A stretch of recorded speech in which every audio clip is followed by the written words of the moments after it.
I'm not coming off as the angry black woman. I'm not coming off as the angry black woman. Yes, okay.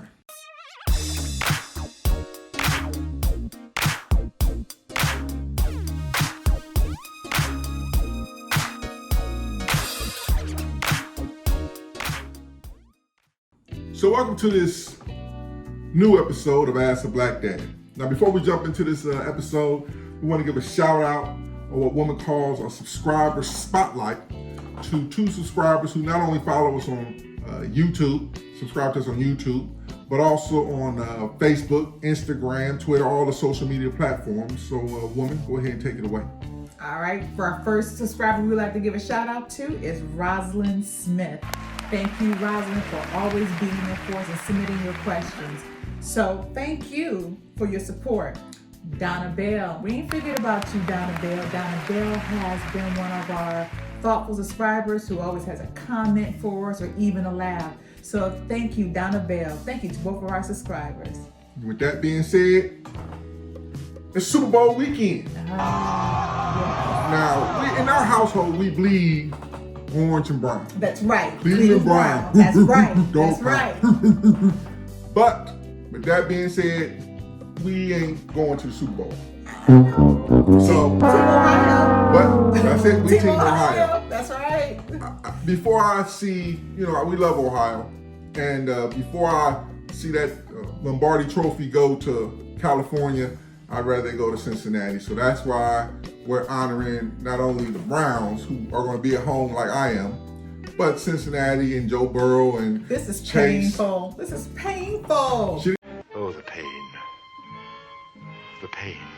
She didn't want to wear it. I made her wear it because we represent Ohio. No, they say I didn't do nothing for you. People say, why do y'all want to represent the Bengals and shout them out? I said, well, I'm happy for any team or anybody in Ohio that does good. I'm happy for them. I'm not, because I ain't got it, I hate it. No, I'm not with that. Yeah, we're not going to be those haters. We are about Team Ohio. So we'll get our Browns there one day. But we bleed brown and orange. And when the here. Browns get there, somebody please come to my funeral site. Oh, don't. And leave me a Super Bowl pennant stuck in the ground, please. Okay, Thank come you. on now. Come on. Let's go. Let's go. We have a special a presentation by our executive producer. With this being Black History Month, she wanted to let you guys know that she has something special that she does every year. And with that being said, Jada, if you can take it away, we'd appreciate it. Hi everyone, my name is Jada and I post Black History Month facts on my Instagram page every February in honor of Black History Month. Thank you so much, Ask a Black Dad, for giving me a shout out. I hope you go onto the page, just check out some of the people and some of the events that I'll be posting all throughout February, and I hope that you learn something. Thank you very much, Jada, for that. And again, with Black History Month a lot of schools do not celebrate Black History Month, so it's important that, as a parent or guardian, or even a person who wants to learn more, you don't have to be Black to understand Black history, because Black history is American history. So if you want to understand a little bit more, maybe you don't have access to, maybe your school doesn't do it. Here's somebody who's putting this information out there, maybe intrigue you a little bit. If you got little kids at home, they always on their phone and tablet anyway. So why don't you go ahead and tell them, hey, why don't you look at what Jada Yvonne _96 on Instagram is doing, and you may learn something, and it may intrigue you. And keep in mind, Black history is 365 days a year. We are making history every single day, making our ancestors proud. If it's 365, what about leap year? Okay, 366 on leap year. How about that? Don't you go backwards on leap year? I don't know. Isn't it a leap year? There's like I an don't know. additional. It's additional. Yeah, it is additional. Right. Let me tell you what I do know. What? Black history is being made every single day. That's true. Thank you very much. With that, we got another segment that we're bringing in. We're going to call "What Are You Watching on TV?" So, woman, we sat there to this last week. Thanks to my friend Kenneth Hale. Shout out to Kenny. He said you guys need to watch Kamal Bell's documentary on Showtime called "Bill Cosby, We Really Need to Talk."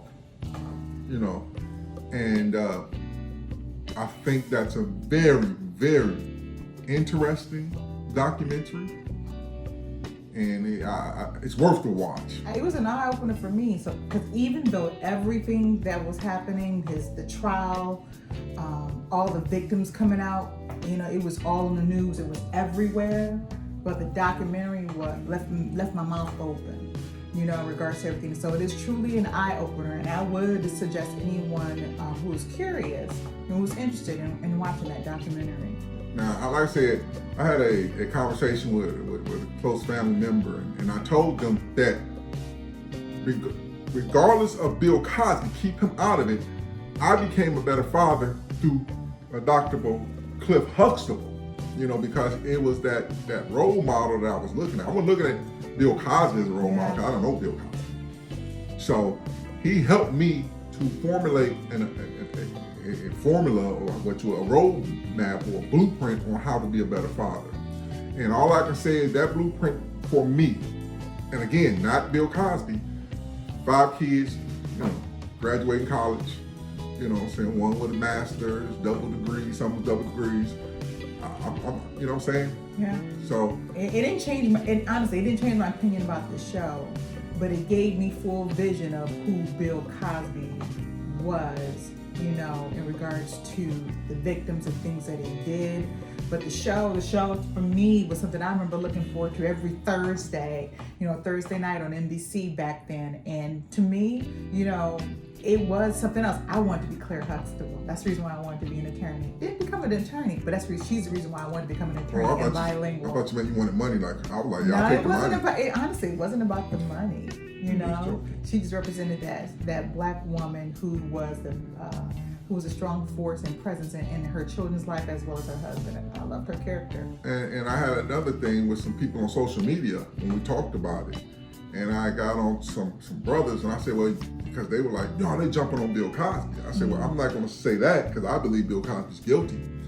But I'm saying you can't give Bill Cosby a pass, and you're the same ones who, when that certain president was in office and accused of rape, you jumped on his rape charge, his rape accusations. You jumped on his rape accusations. Right. And I flipped it on the other side.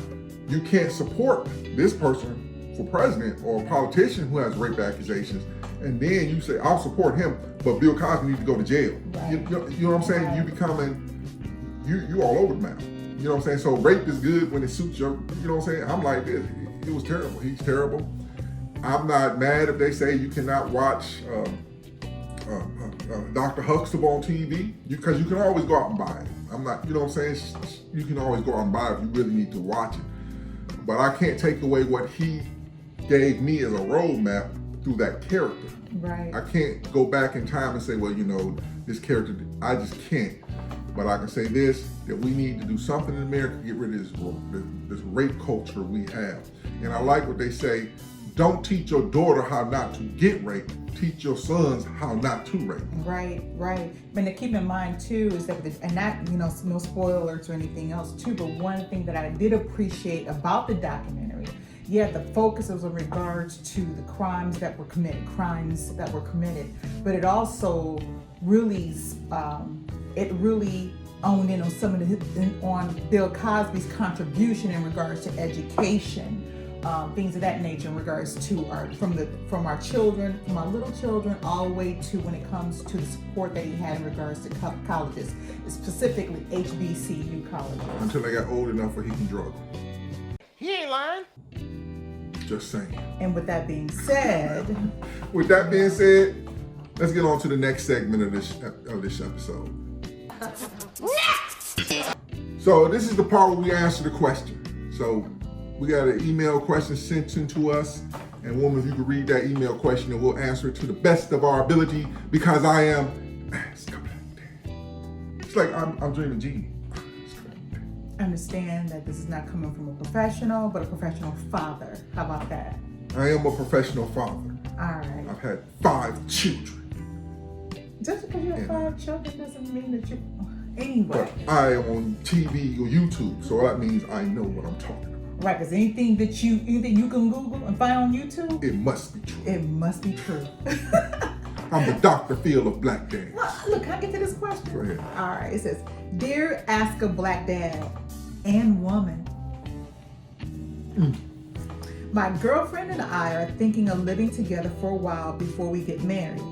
We have some people in our family who can care less, but then we have those that are upset about the idea. That is what we want to do. You guys have been married for a while and appear to have a strong, loving relationship. So we could value your opinion because in our families, there is no long-term marriage on mine or her side. Love the show, you guys. Make us smile. B. Jones. Well, I know what he told me when he said there's people on the other side who don't want him to live together. They're like them old folks, them grandpas and grannies and big mamas. I don't know, big mama, nana and them. Nana? Nanas. Nana? Nannies and whatever, they're nanas and whatever. They're like this. I'm shacking up. They're shacking up. That's what they say. That's what the grandmoms used to say about that. You shacking up, boy. You shacking up. You gonna play in house. Listen. First, let's really, if you really want to talk about, let's talk about marriage. Marriage, really, if you break it down, how America looks at marriage is a contract. Marriage is a legal form that the government uses to establish visitation, property rights, and all these kind of things. You know what I'm saying? For I say visitation if you're sick or something like that. They got rid of common law where you can live together. If you can do everything living together that you can do married, except for you're not recognized by the government as a person who can come in and if me and woman aren't together, I have a house and she's just living with me. My siblings can come in and say they have part ownership of the house if something happens to me. If her name's not on the deed, they can say, well, that's part of my brother's what you leave behind his will? Not his will, but his estate. They can come in with that. Well, when you're married, they can. You understand what I'm saying? It's kind of different. But marriage is a term that the government uses right now to define, couples together and the rights that they have. Living together with somebody, just to get to his question now, I think you learn how a person is. Because sometimes you can get with a person and you don't know what they are until you live with them. Until you actually, every day you wake up to that same person that you go to bed with every day. And day in and day out. And you're welcome. So I don't see a problem with it. I know some people they fall onto the religious sword and they say that God doesn't want people to do this. I think times have changed. Just like I don't understand online dating, but it's not for me to understand because it was after I had already got married. So, and because I don't understand it, that doesn't mean it's bad. That doesn't mean times haven't moved on. I don't understand computers in school. Because we didn't have computers in school for us. You don't understand computers in school? No, I'm saying if I was you mean old, you couldn't relate I to couldn't it. relate to it at the time. You know what I'm saying? So, it's a lot of things I can't relate to at my age. And I think when he's talking about, or she, because it's he was saying his girlfriend. Mm-hmm. So I think that his older people, his family, are bringing back some of the stuff that they have a problem. Well, I don't think it's just don't think that it's an old school view sometimes too. It really depends on who you are, your upbringing, things of that nature, and what it is that you're comfortable with. Everybody always has an opinion, in regards to that. You mentioned about how marriage is basically a legal contract in regards to assets and estates and things of that nature. I believe that marriage is a contract as well between husband and wife, because during that marriage, when you are exchanging your vows, that's a contract that you have amongst with each other. And marriage is not something that is easy. And you're right. I always say too to some people, yeah, you can live together, to get to know each other, because we can date and you can show me who you want me to see during that dating. But to live with somebody under the same roof, and you right day in and day out, and over, Lord knows, and over. It's been almost 30 years here. But the thing is finding out, because you're always, you're always growing. but you also find out too who you want to grow with, who you want to face those struggles with and celebrate those joys with. You know, I think that's important too. And sometimes you have to try before you buy. Sometimes. I'm just saying, but once again, I think for me, it depends on who you are and the fabric of your being and what you're comfortable with. That's just like I said, everybody has an opinion in regards to what they would do, you know, but I say whatever it is that you're comfortable with. I agree. You got to be comfortable with it because it's the bed you're making that you're going to lie in. But you have to be comfortable with it, and you have to understand this. A person's going to show you who they are once. You can hide behind a date. You really can. You can go to a date. But once you start living with a person, you start seeing the tendencies that go over and over again. Now I'm gonna tell everybody this: if you're in a situation where a person's abusive to you, physically or mentally, get out of that relationship. That's not gonna get better. So let's throw that caveat out. It's not gonna change if y'all start living together. You know what I'm saying? It's not gonna change. You know what I'm saying? All of a sudden, if they sit up there and they have no motivation to get jobs, and all of a sudden y'all live together, guess what's gonna happen? You paying the bills now. They're not gonna change, and all of a sudden you live together and more bills come in, all of a sudden they don't get a job. Those are things not gonna change. But what happens is when you live together, you see how finances can work. You see, are you really ready to sit up there with this person and you decide, okay, who's gonna handle the finances? You know what I'm saying? You know, she just took them from me. But anyway, who does the cleaning, the cooking? These are things you learn. You know what I'm saying? And you feel your way through it. And you see, really, are you compatible with this person?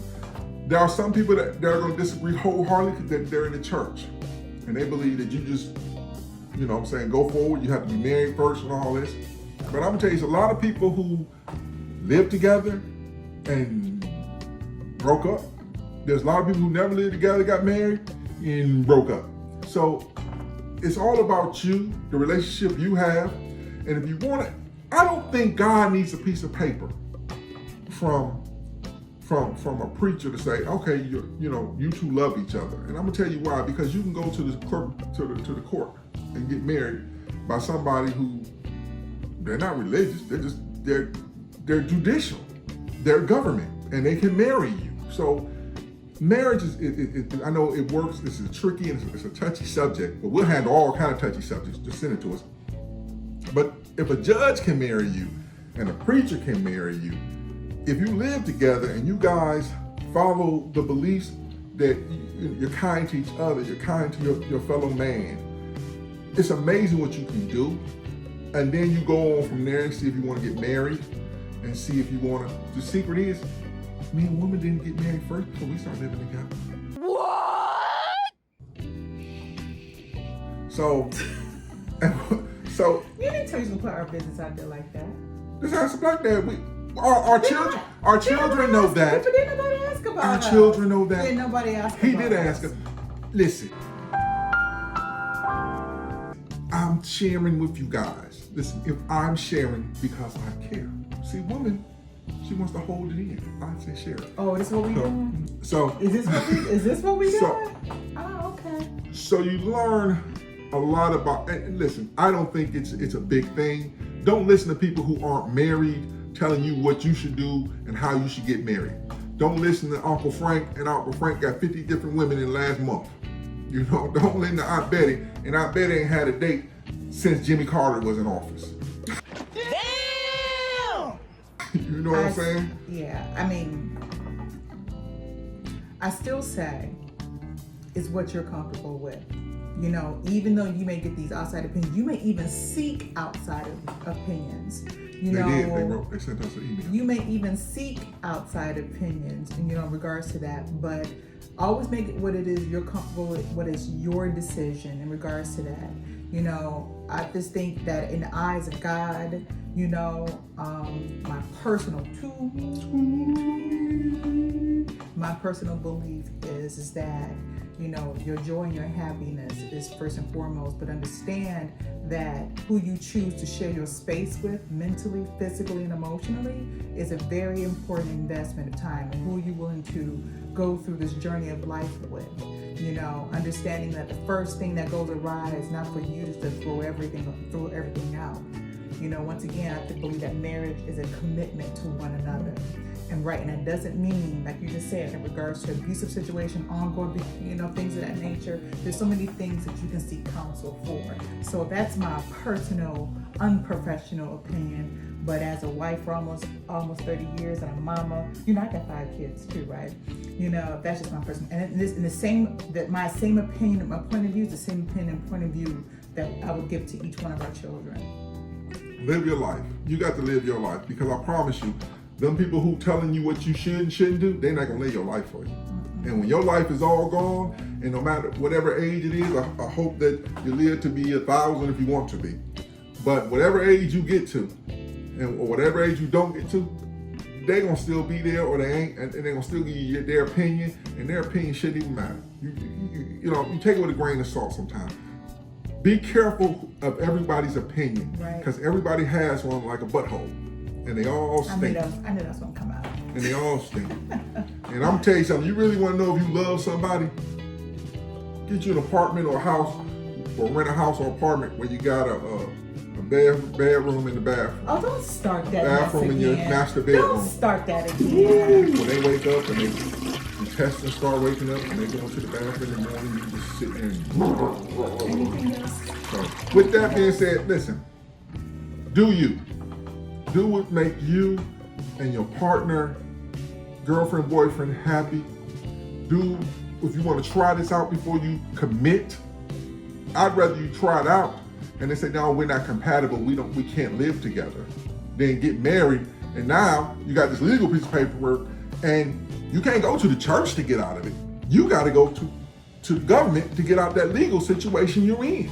And that can cost you a lot more money and time and effort and everything, you know? So remember that. And I think it's, you know, it's up to you. Enjoy your life, live your life, have fun. Do what is comfortable and peaceful for you. You make the decision based upon your peace. Yeah. Remember to follow us on all that on all the social media platforms. Subscribe, comment. What do you guys think? What would y'all say to Jones? Would you say B. Jones? B. Jones. What would you say? Would you say, as my grandmama would say, shack it up? Should he shack up before he get married, or should he get married before he shack up? Should he have some of the milk, or should he buy the cow first? You know what I'm saying? Let us know. Yeah. What you think? I'm curious. You know me, I was sampling milk first. I got to see what's happening, man. Cause you know, cause you gotta have goat milk. Goat milk, man. You can't make goat cheese with cow's milk. I need to know what kind of milk I was dealing with. This is what I'm working with. I need to know, man. It's a type of commitment. Send us Almost 30 years. Send us your email. Send us your questions in email at barnellharris@askablackdad.com.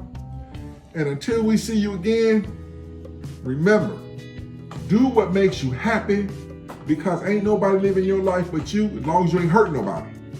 Don't be hurting nobody out there. Mm-hmm. If you're hurting somebody, I'm coming to get you. Mm-hmm. Until we see you again, remember this. We love you. And I loved you first. Gosh, you really love Barnell. And be careful of the bathroom in the bedroom. Okay, all right, wrap this up. Bathroom in the bedroom. I'm Really, telling you, Barnell? it's terrible. Oh. It's terrible.